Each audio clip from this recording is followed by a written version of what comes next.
Salut à toi, bienvenue dans cette nouvelle PAQ. Aujourd'hui, je vais te parler de l'exigence de ton entraînement. Donc tout simplement, c'est hyper important que tu mettes énormément d'exigence de ton entraînement. Et je vais mettre plus précis que ça, c'est que tu te fixes des attentes supérieures à la réalité. Donc je vais prendre 3 cas concrets et de comment en fait je me suis rendu compte que cela faisait plusieurs années que j'avais l'habitude de m'entraîner en ayant des exigences supérieures à la réalité, et c'est l'une des clés pour sans arrêt progresser au tennis de table. Alors il y a 4 ans, quand j'ai passé mon diplôme d'éducateur, donc j'étais blessé, et donc en fait j'ai continué à m'entraîner au service rentrant. Donc c'était déjà mon service de base que j'effectuais déjà avant de me blesser. Et donc il y avait certains services, certaines longueurs, certaines vitesses que je ne maîtrisais pas du tout. Donc j'ai décidé de m'entraîner. Et lorsque je m'entraînais, donc tout seul pendant un certain temps, j'étais jamais satisfait. Donc jamais satisfait de la longueur, jamais satisfait de l'effet, jamais satisfait de la hauteur, jamais satisfait du placement.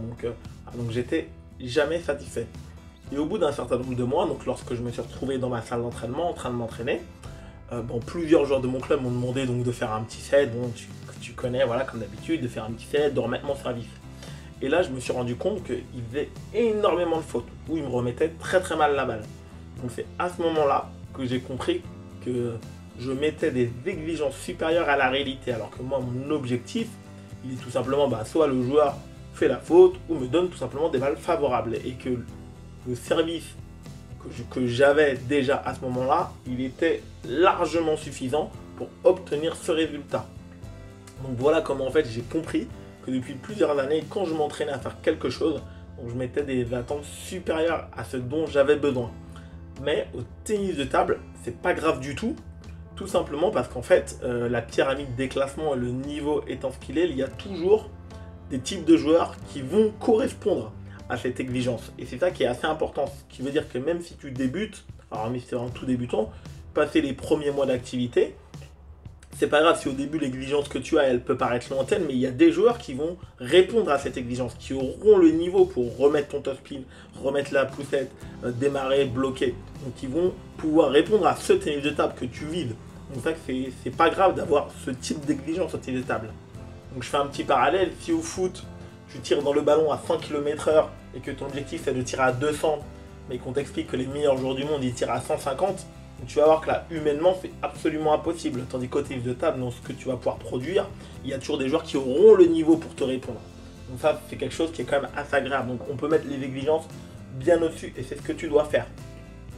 Le deuxième cas, donc c'est il y a 2 ans, donc j'ai travaillé mon service pioche. Donc je te laisse regarder le lien dans la vidéo pour les vidéos bonus sur les services. Donc si tu ne sais pas c'est quoi le service pioche, donc c'est un service où justement on va piocher la balle sur la table. Donc j'ai fait énormément de tests, comme toujours lorsque je souhaite travailler un nouveau service. Donc je l'ai servi long, je l'ai servi court, je l'ai servi bas, je l'ai servi lifté, je l'ai servi coupé. Et en fin de compte, je l'ai gardé ce service à un seul emplacement et à un seul effet. Donc voilà, donc ça c'est quelque chose, si tu ne le sais pas, ce n'est pas parce que tu t'entraînes à un nouveau service. Alors c'est vrai que c'est toujours important d'avoir de la variation. Mais comme ce n'est pas mon service de base, donc le service que j'utilise la majorité du temps, donc je l'ai gardé à un seul emplacement et avec un seul effet, donc là où les balles me reviennent de façon que je peux exploiter au maximum, là où j'ai trouvé que les joueurs faisaient également pas mal de fautes directes, donc je le varie extrêmement peu en placement et en effet, après presque 1 an d'entraînement. Donc voilà, donc j'ai laissé tomber tout un panel de placements et d'effets pour ce service, voilà, c'est pas grave. Donc pareil, au départ, j'ai un petit peu cherché, un petit peu galéré, et maintenant que j'ai trouvé, hop. Donc pour le moment, donc peut-être que dans le futur, ça évoluera encore, je réussirai à développer les qualités nécessaires pour le servir à d'autres endroits et mieux l'exploiter, mais pour le moment, il est resté à un seul endroit. Donc ça aussi, c'est hyper important.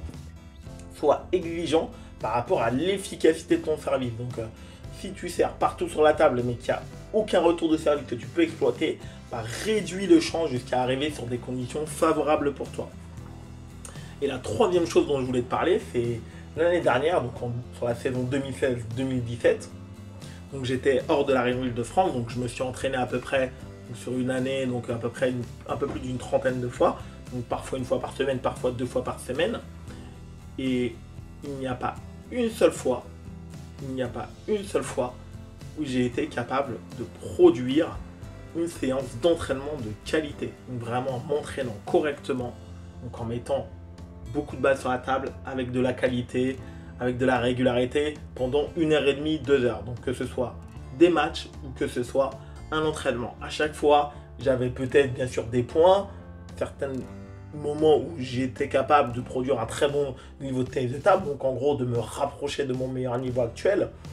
Et à d'autres moments, donc complètement en bas, donc incapable de bloquer un premier bloc lorsque le joueur top-spin avec de l'effet, incapable de top-spinner plusieurs fois sur la table sur un premier démarrage avec une balle coupée sans faire de faute. Donc ça, c'est très très important. Si tu veux progresser, tu dois être capable de produire un niveau de jeu constant. C'est l'une des clés au tennis de table. Tu dois être capable de produire un niveau de jeu constant. Tu peux regarder sur la playlist de la fédération, donc dans tous les niveaux régionaux. Donc tu vas voir, moi je suis un joueur, je suis classé 20 et je joue en R2. Il va y avoir des joueurs classés moins bien que moi, donc 18, 19 qui vont évoluer jusqu'en N3 depuis plusieurs saisons. Et pourquoi est-ce qu'ils ne progressent pas malgré le fait qu'ils jouent des joueurs plus forts? Donc à chaque fois qu'ils vont gagner un match, ils vont prendre énormément de points. Donc c'est tout simplement que même lorsqu'ils sont capables d'effectuer une belle perf, sur l'ensemble de la saison, tous les joueurs plus proches d'eux qu'ils vont perdre, ça ne va pas leur permettre de passer un cap et de progresser en termes de points. Donc il ne suffit pas de jouer dans les meilleures divisions pour forcément progresser. Donc ça aussi c'est une idée reçue, donc ça c'est important. Il faut que tu sois capable de produire un niveau de jeu constant, et dans ton entraînement, c'est la première chose que tu dois rechercher. Donc pas juste être capable de faire un exercice correctement, mais vraiment tous les exercices, voilà, avec un haut niveau de concentration, avec beaucoup de balles sur la table, avec beaucoup de qualité dans la balle. Mets-moi dans les commentaires, toi, quelle exigence tu mets dans ton entraînement. Abonne-toi si ce n'est pas encore fait. Like la vidéo parce que ça coûte rien. Je te souhaite un bon entraînement et ciao!